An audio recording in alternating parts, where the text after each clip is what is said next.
Good morning, students. Hope you all are fine and you all are studying well at your homes. You need to be very attentive. I know the time is tough, but there's a very famous saying, this too shall pass. तो ये time भी निकल जाएगा. बस आप लोग घर पे रहिए और पढ़ाई पे फोकस करिए. When we are back, everything will be okay. And once you are back, things will be revised. And whatever doubts you have, you are anyways clearing it when we are online with you. So you people just need to be focused and need to show your effort as well. Any journey, any effort requires cooperation. तो जब आप cooperate करते हैं तो वो journey easy हो जाती है. Okay, so I will start with judicial functions. So I left here. This was the last topic that I did with you people, legislative functions. And now I will start with judicial functions. We are talking about the powers of the president. He or she has the power to grant pardon. Pardon मतलब माफ़ कर देना. And to reduce or postpone मतलब delay कर देना. Reduce मतलब कम कर देना. A death sentence फांसी की सज़ा जिसे हम कैपिटल पनिशमेंट भी बोलते हैं, तो उसे बोला जाता है डेथ सेंटेंस. और ये पावर किसके पास है डेथ सेंटेंस देने का? सुप्रीम कोर्ट देती है.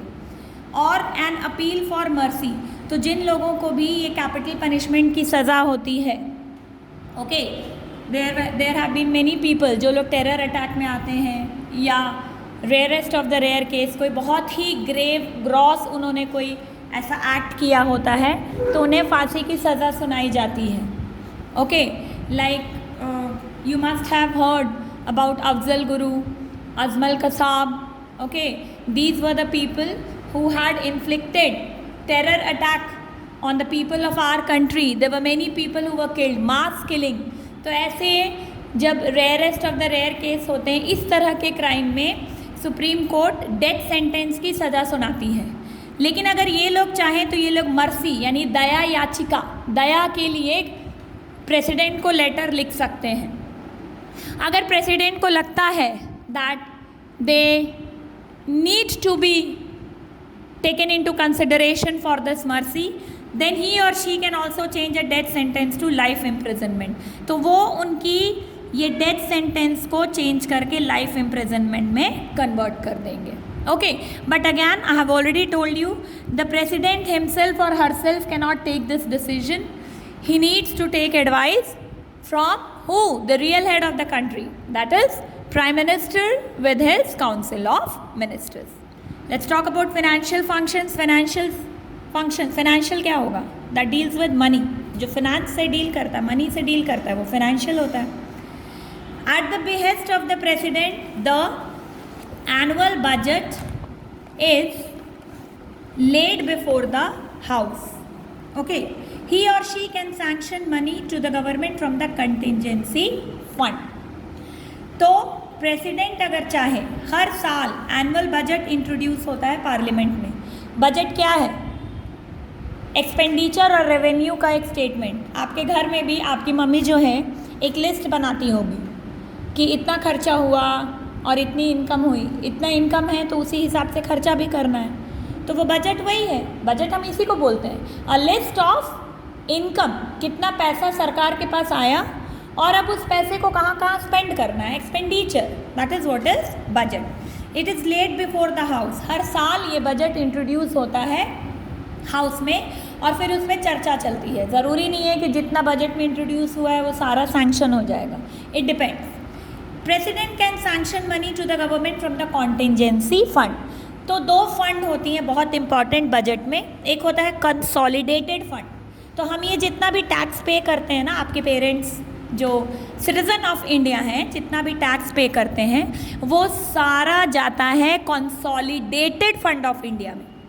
और फिर वहीं से सारे स्कीम्स, पॉलिसीज़ और ये सारी चीज़ों पे पैसा खर्च होता है. लेकिन कभी ऐसा भी हो सकता है कि कोई इमरजेंसी सिचुएशन आ जाए. कंटिजेंसी का मतलब ही होता है इमरजेंसी. ओके, लाइक अभी कोविड-19, ये तो सोचा तो नहीं था किसी ने, तो जब बजट सेशन हुआ और इस साल जब बजट इंट्रोड्यूस किया गया तो बजट में कहीं ये तो नहीं था कि कोविड-19 के टाइम पे हमें कितना स्पेंड करना है। तो ये क्या हो गया, ये इमरजेंसी के टाइम पे हमें एक्सपेंडिचर चाहिए, तो इसे हम बोलते हैं कॉन्टिंजेंसी फंड। कुछ पैसा सरकार कॉन्टिंजेंसी फंड में हमेशा रखती है, ओके। और जब कुछ ऐसी प्रॉब्लम आ गई, अ प्रॉब्लम लाइक कोविड-19, तो हमें फ़ंड निकालना है। तो अब इस टाइम पे तो पार्लियामेंटेरियंस मीट भी नहीं कर पा रहे हैं क्योंकि सेशन हो नहीं सकता है, बहुत ज़्यादा लोग एक जगह इकट्ठा नहीं हो सकते हैं। We need to maintain social distancing, fine. So in this case what should be done, there is no problem. President जो हैं वो मनी सैंक्शन कर देंगे from the contingency fund, that right now the need is what, the need is money, the welfare of the people. So in that case आप, ये कॉन्टिंजेंसी fund है ही emergency fund, तो पैसा इससे विड्रॉ कर सकते हैं। Emergency powers of the president, देखो इमरजेंसी का मतलब होता है एक अर्जेंट सिचुएशन।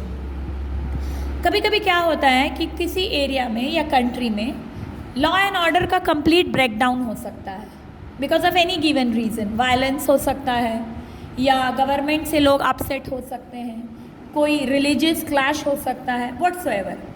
तो जब भी हमारी कंट्री की सिक्योरिटी थ्रेट में है, किसी दूसरी कंट्री से वॉर हो सकता है, पाकिस्तान से वॉर हो जाए, चाइना आजकल जैसी हरकतें कर रहा है, मे बी चाइना से वॉर हो जाए, तो keeping in mind the needs of national security, the president is armed, that is given this power with certain extraordinary powers also. This powers are called as emergency powers of the president, okay. So we'll talk about national emergency.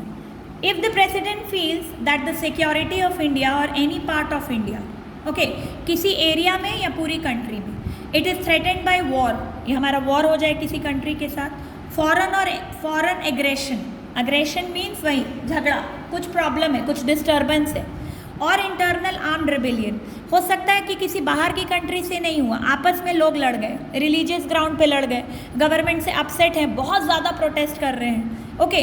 तो क्या हुआ, law and order का breakdown हो गया, लोग police की बात भी नहीं मान रहे। कई बार आपने देखा है इतना वायलेंट क्लैश होता है, लोग पुलिस पे ही हमला कर देते हैं। इन दिस केस ही और she can declare a state of emergency under article 352। तो कॉन्स्टिट्यूशन ने खुद ये पावर दिया है कि जब प्रेसिडेंट को ऐसा लगे कि अब चीज़ें उनसे कंट्रोल नहीं हो रही हैं और फिलहाल अगर लोगों को नहीं रोका गया तो चीज़ें बहुत प्रॉब्लमेटिक हो जाएंगी, then in that case the president can proclaim a state of emergency. During such an emergency what happens, the centre can make laws on subjects mentioned in the state list. मतलब देखो कुछ list हैं हमारी constitution में, okay. List मतलब कौन से subject पे कौन डिसीजन लेगा। जैसे यूनियन लिस्ट में जो सब्जेक्ट्स हैं, जैसे डिफेंस है, एटॉमिक एनर्जी है, ओके, कम्युनिकेशन है, फॉरेन रिलेशंस हैं, ये सब इम्पॉर्टेंट चीज़ें हैं, बहुत सेंसिटिव मैटर है। तो इन पे जो डिसीजन है वो सिर्फ सेंटर लेता है। लेकिन स्टेट गवर्नमेंट भी है, तो स्टेट गवर्नमेंट के पास अपनी पावर्स भी होती हैं। अब उस पर कौन डिसीजन लेगा, जैसे police, agriculture, health and sanitation, ये सब पे स्टेट गवर्नमेंट खुद से भी डिसीजन ले सकती है। लेकिन जब इमरजेंसी डिक्लेयर होता है तो ये स्टेट गवर्नमेंट की पावर्स जो है वो सस्पेंड हो जाती हैं, दैट इज़ नेशनल इमरजेंसी के टाइम पे। और उस टाइम स्टेट गवर्नमेंट के लिए भी जो डिसीजन लेना होगा that is taken by the national और central government. Moreover, some fundamental rights of the people are also suspended or curtailed. आपके कुछ फंडामेंटल राइट्स को भी कट किया जा सकता है। जैसे आप देखिए कोविड-19, ये एक इमरजेंसी सिचुएशन है। अब राइट टू मूवमेंट हमारा फंडामेंटल राइट है, आर्टिकल 19 कॉन्स्टिट्यूशन का बोलता है कि आप फ्री हैं कहीं भी इधर से उधर जाने के लिए, आपको कोई नहीं रोक सकता है। लेकिन जब लॉकडाउन इम्पोज हुआ था, our freedom of movement was restricted. हम बाहर निकल रहे थे, हमें पुलिस पकड़ ले रही थी, क्यों निकले आप बाहर, क्या काम है, तो हम आंसरेबल हो गए ना, मतलब हमारा फंडामेंटल राइट रेस्ट्रिक्ट कर दिया। तो वो कर सकते हैं because it is in the welfare of the people, the welfare of the nation, okay. और ऐसी कोई भी डिक्लेरेशन ऑफ इमरजेंसी को पार्लियामेंट से अप्रूव करना होगा, 1 महीने के अंदर इसका अप्रूवल ज़रूरी है। Next, state emergency. जो स्टेट गवर्नमेंट, जो स्टेट में इमरजेंसी लगती है उसे हम बोलते हैं presidents rule. The president can proclaim presidents rule in a state under article 356। तो national emergency article 352, state emergency article 356। अब स्टेट की मशीनरी का ब्रेकडाउन हो जाना, मतलब स्टेट में किसी भी कारण की वजह से लॉ एंड ऑर्डर पूरी तरह खराब हो चुका है, तो प्रेसिडेंट क्या लगा देते हैं, प्रेसिडेंट्स रूल, या उसी को हम बोलते हैं स्टेट इमरजेंसी। एक स्टेट इमरजेंसी 3 सालों के लिए कंटिन्यू हो सकती है and sometimes even beyond this time, okay. और ऐसे किसी भी इमरजेंसी के टाइम जो गवर्नर होते हैं, who is the nominated member from the side of the central government, वो रन करते हैं स्टेट की एडमिनिस्ट्रेशन को, क्योंकि वो प्रेसिडेंट या यूनियन पार्लियामेंट या सेंट्रल गवर्नमेंट के एजेंट हैं। और उस दौरान, अब ये 3 ईयर के लिए है, मे बी 3 ईयर्स या उससे बियॉन्ड भी चला जाए, देन वो will look into the financial needs. तो बजट कौन पास करेगा, पार्लियामेंट पास करेगा उस स्टेट का उस टाइम के लिए। And there have been several states who have been under presidential rule in the past. Jammu and Kashmir में लगा था अभी रिसेंटली, वाई, क्योंकि वहाँ पे लॉ एंड ऑर्डर का ब्रेकडाउन हो गया था। अब तो the special status has been taken back, fine, I think you all know this. चलो, financial emergency, anything that is related to finance और money comes under financial emergency. अगर president को ये लगता है कि फाइनेंशियल स्टेबिलिटी या हमारी इकोनॉमी जो है वो अंडर थ्रेट है, अभी क्रंच हो गया है रिसोर्सेज का, अभी हमारे पास पैसा नहीं है, क्योंकि पैसा जो भी था, जो भी रिसोर्सेज थे, वो किसी भी रीज़न की वजह से या तो बहुत कम हो गया है, द स्कार्सिटी, या अभी हमारे पास कोई उपाय नहीं है जिससे हम पैसे को बढ़ा सकें। Okay, now in that case, जैसे अभी आप देखिए बहुत सारा फंड डाइवर्ट हुआ है, लोगों के काम बंद हो गए हैं, तो जब लोगों के काम बंद हो गए तो वो कहाँ से टैक्स पे करेंगे, वो जिस चीज़ के लिए बाउंड हैं, दे आर लायबल टू पे टैक्स, फाइन, बट पैसा होगा तब तो टैक्स पे करेंगे। तो इन दिस केस अगर ऐसी कोई सिचुएशन आ जाए कि सरकार के पास पैसा नहीं है, सरकार के पास पैसा लोगों से आता है, पीपल से आता है, पीपल ही अनेबल हो जाएंगे किसी दिन, तो कहाँ से पैसा देंगे, तो ये क्या हो जाएगा, threat to the financial stability. तो इस कंडीशन में सरकार लगा देगी फाइनेंशियल इमरजेंसी, प्रेसिडेंट अनाउंस करेंगे, और इस टाइम क्या होगा, salaries of government officials can be reduced, तो पैसा सैलरी कम कर देंगे। और जितने भी बजट हैं जो स्टेट लेजिस्लेचर पास करेंगे ड्यूरिंग द फाइनेंशियल इमरजेंसी, उसको रिजर्व कर दिया जाएगा ताकि एक बार उसको प्रेसिडेंट भी देखें। जब वो अप्रूवल हो जाएगा तभी ये स्टेट लेजिस्लेचर की बजट को पास किया जाएगा। Up till now we have been very lucky that up till now financial emergency has not been declared in India. अब privileges क्या हैं प्रेसिडेंट के पास, उनको एक ऑफिशियल रेसिडेंस दिया गया है, that is called as Rashtrapati Bhavan. He is given secretarial and other staff to help him in his various duties. एक सेक्रेटरियल है, that is the people who works under this, एक ग्रुप ऑफ सेक्रेटरीज जो assist करते हैं उनको secretarial बोलते हैं, और बहुत सारे स्टाफ हैं who helps in his various duties.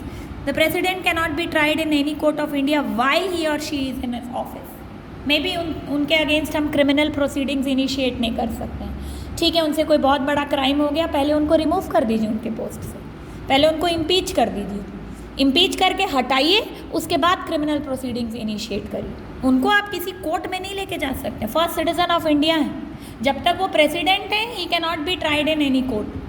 If he has done something that is gross, बहुत ग्रेव क्राइम हो गया उनसे, चलो ठीक है, एक्सेप्टेबल, बट पहले उनको रिमूव करिए, impeach the president first, then only he can be tried in any court of India. Next is the vice president. Constitution also talks about a vice president who is again elected by the members of the two houses of parliament, that is MPs and MLAs. MPs of Lok Sabha and Rajya Sabha. इसमें state legislature participate नहीं करता है। The qualification and functions of the vice president are similar जो president के, except for the fact that he or she performs them only when the president is absent from his office. अगर president किसी कारणवश में भी वो बीमार है, में भी वो बाहर गए हैं, तो उस टाइम पे जो वाइस प्रेसिडेंट हैं he becomes the और he does not become, he takes the seat of the president, तो वो प्रेसिडेंट के फंक्शंस को डिस्चार्ज करते हैं। शायद प्रेसिडेंट ने रिज़ाइन कर दिया या प्रेसिडेंट कहीं बाहर गए हुए हैं और he is indisposed, he is slightly unwell या उनकी डेथ हो गई, तो इस केस में he will take the seat of the president जब तक नेक्स्ट प्रेसिडेंट इलेक्ट नहीं हो जाते। He is also the ex officio chairperson. Ex officio का मतलब होता है बाय द वर्च्यू ऑफ, मतलब क्योंकि वो ये हैं, एक पोस्ट है ए, तो इसी पोस्ट के चलते ए को बी पोस्ट भी मिलता है, तो वो चेयरपर्सन ऑफ द राज्यसभा भी हैं and he presides over the meeting. Preside का मतलब होता है हेड करना, ओके। तो because he is the vice president, he is also the chairman of the Rajya Sabha. वो अपर हाउस है, तो अपर हाउस में जब भी कोई मीटिंग होगी उसको कौन हेड करेगा? It will be headed by the vice president. Administrative, executive, civil services, laws pass हो गए। अब ये सिविल सर्वेंट्स जो हैं, जो ब्यूरोक्रेट हैं, उनका काम है कि इनको इन्फोर्स करें और इनको इम्प्लीमेंट करें। सिविल सर्वेंट्स परमानेंट एग्जीक्यूटिव्स हैं, इनका कोई टेन्योर नहीं है, इनका 5 ईयर्स का नहीं है कि 5 ईयर्स के बाद हट जाएंगे, और ये परमानेंट है till the age of there,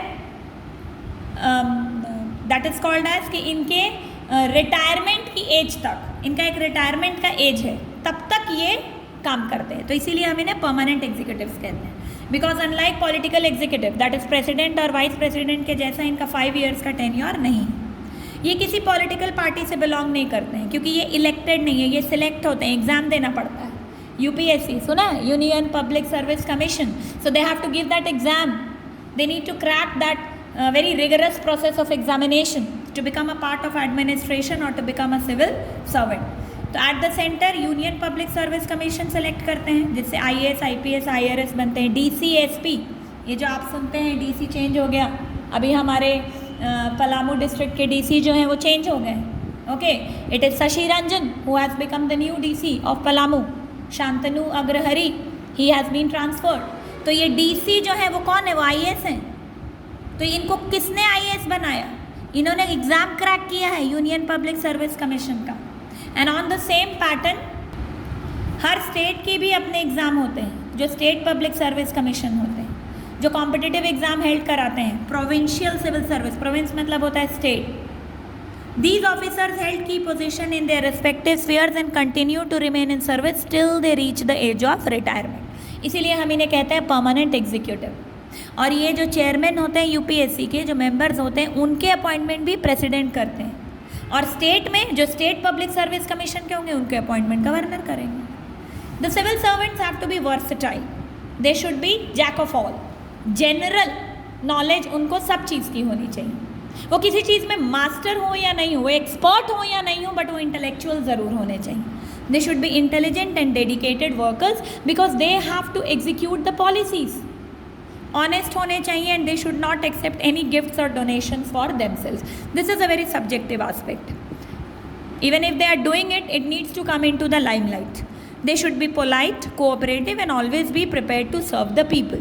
So Constitution talks about very good things, but not possible that it is every time so good. The states in India also maintain a very similar structure, just like the central. जैसे वहाँ prime minister जो है वो head of the country है, तो यहाँ chief minister head of the state है। Central में प्रेसिडेंट नॉमिनल हेड है, तो यहाँ गवर्नर नॉमिनल हेड है। But the only difference is कि इनकी जो पावर है वो स्टेट के लिए है और सेंट्रल गवर्नमेंट की पावर पूरी कंट्री के लिए होगी। Okay, so I am done students with the chapter and this exercise, that is exercise A, B, C and D. Okay, you need to complete this and this is your homework. Fine? And once you are done with it, we'll start with the next chapter. Thank you students. We'll meet again.